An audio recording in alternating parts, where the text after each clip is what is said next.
Assalamu alaikum wa rahmatullahi wa barakatuhu. May peace and mercy and blessings of Allah be upon you. Welcome to another online lecture from the Australia Light Foundation.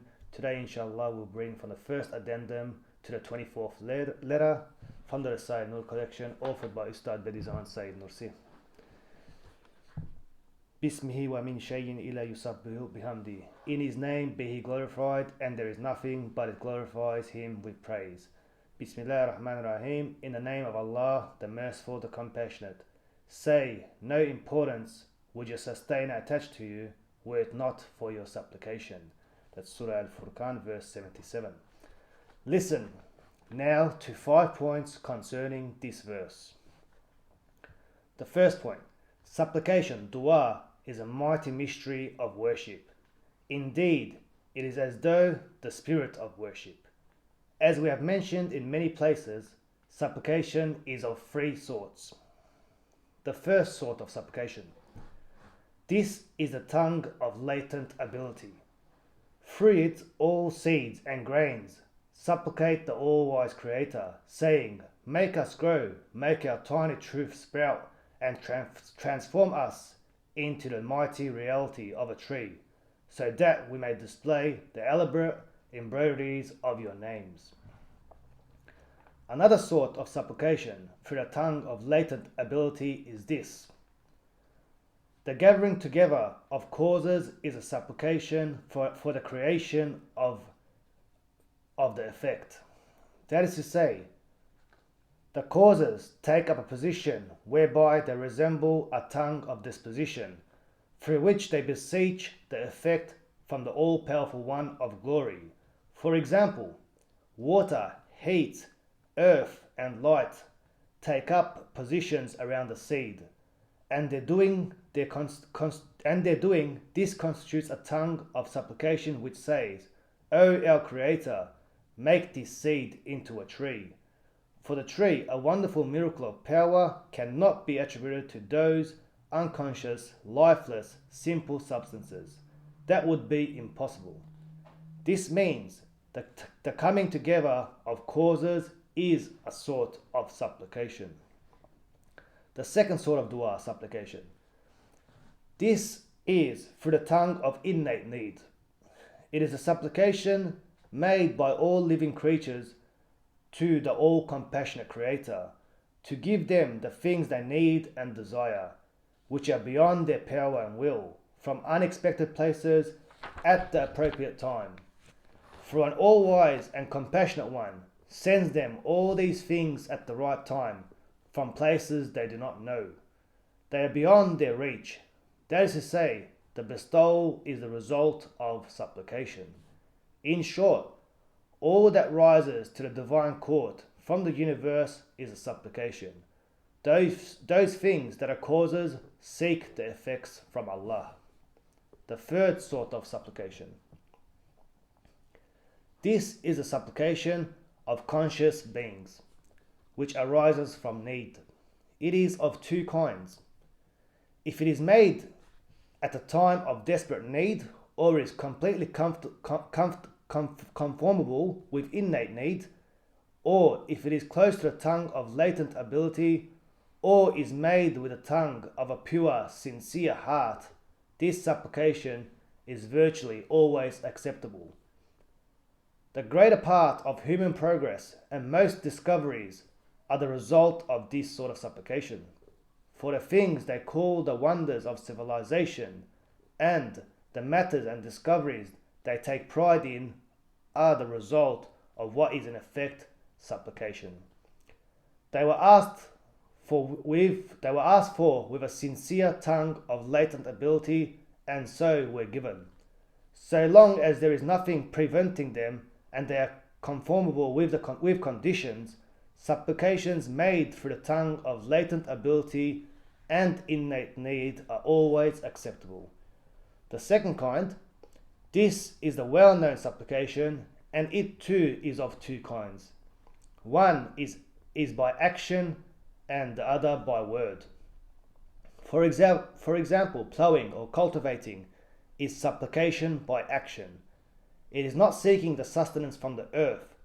The earth is a door to a treasury of mercy, and the plough plough knocks on the earth at the door to divine mercy. We shall skip details of the remaining sorts and explain in the following 2 or 3 points 1 or 2 of the secrets of supplication by word. The second point.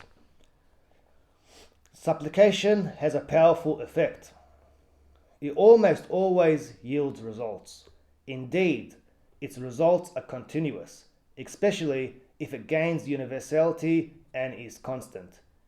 It may even be said that supplication was one of the reasons for the world's creation.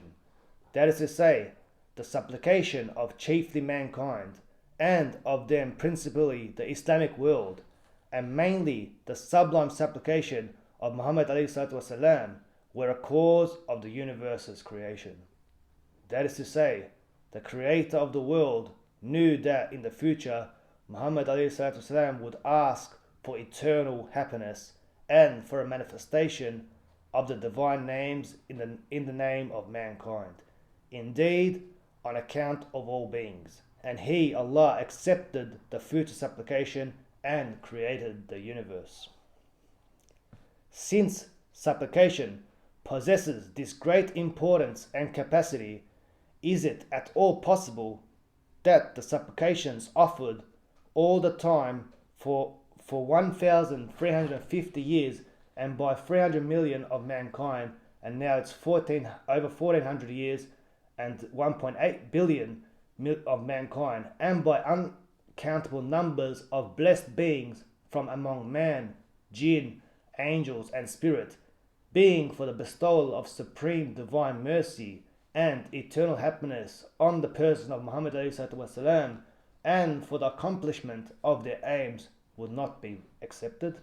Is it in any way possible that their supplications would be rejected? Since all these supplications have acquired universality, extensiveness, and continuousness to this extent, and have reached the level of the tongues of latent ability and innate need, for sure, as a result of them, Muhammad ﷺ has achieved such a rank and degree that if all minds were to gather together and become one mind, it could not completely comprehend it. O Muslims, this is the intercessor you shall have on the day of resurrection. So, if you want to attract his intercession, follow his sunnah. If you ask, since he, Prophet ﷺ, is Allah's beloved, what need does he have of all these blessings and supplications? The answer: this being, Prophet ﷺ, is concerned with the happiness of all his ummah community and shares in the good fortune of each of its members. So too he is disturbed by all their tribulations. For sure, the degree of his own happiness and perfection are endless. But since he desires ardently the numberless kinds of happiness for the numberless members of his community for an unlimited time, and is saddened at the numberless kinds of their wretchedness, he is surely worthy of and needy for endless blessings and supplications and mercy. If you ask, sometimes supplications are offered for things that are definite. For example, the supplications in the prayers offered during lunar and solar eclipses. Also, sometimes supplications are made for things that will never come about. What does this mean? The answer: as is explained in others of the words in other sections of the Risale-i Nur, supplication is worship. By means of it, Allah's servant proclaims his powerlessness and want. The apparent purposes mark the times of the supplication, and the supplicatory worship, they are not really the purpose. The purpose of worship and its benefits look to the hereafter. If its worldly aims are not obtained, it should not be said that the supplication was not accepted, but that the time for it has not yet ended. Also, is it at all possible the eternal happiness which all the believers have asked for at all times, continuously, with complete sincerity and yearning and entreaty, should not be given to them, and that the absolutely generous one, the absolutely compassionate one, who, according to the testimony of the universe, possesses boundless mercy, should not accept their supplication, and that eternal happiness should not exist. The third point. There are two ways in which voluntary supplication by word is acceptable. It is either accepted exactly as desired, or what is better is granted.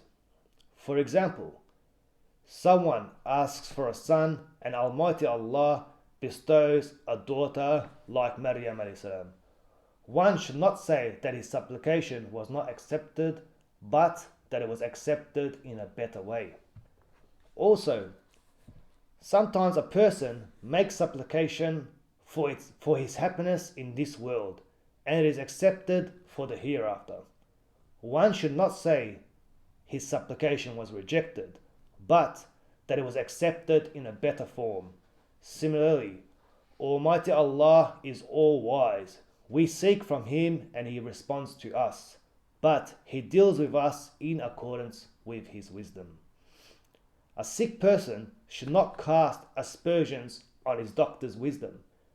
If he asks for honey and the expert doctor gives him quinine, he should not say, "The doctor didn't listen to me," for the doctor listened to his sighs and moans. He heard them and responded to them. He prescribed something better than what was asked for. The fourth point. The best, finest, sweetest, most immediate fruit and result of dua supplication is this, that the person who offers it knows there is someone who listens to his voice, sends a remedy for his ailment, takes pity on him, and whose hand of power reaches everything. He is not alone in the great hostel of the world. There is an all-generous being who looks after him and makes it friendly. Imagining himself in the presence of the one who can bring about all his needs and repulse all his innumerable enemies, he feels a joy and relief. He casts off his load, which is as heavy as the world, and exclaims, Alhamdulillah Rabbil Alameen. All praise be to Allah, the Lord and Sustainer of all the worlds. The fifth point.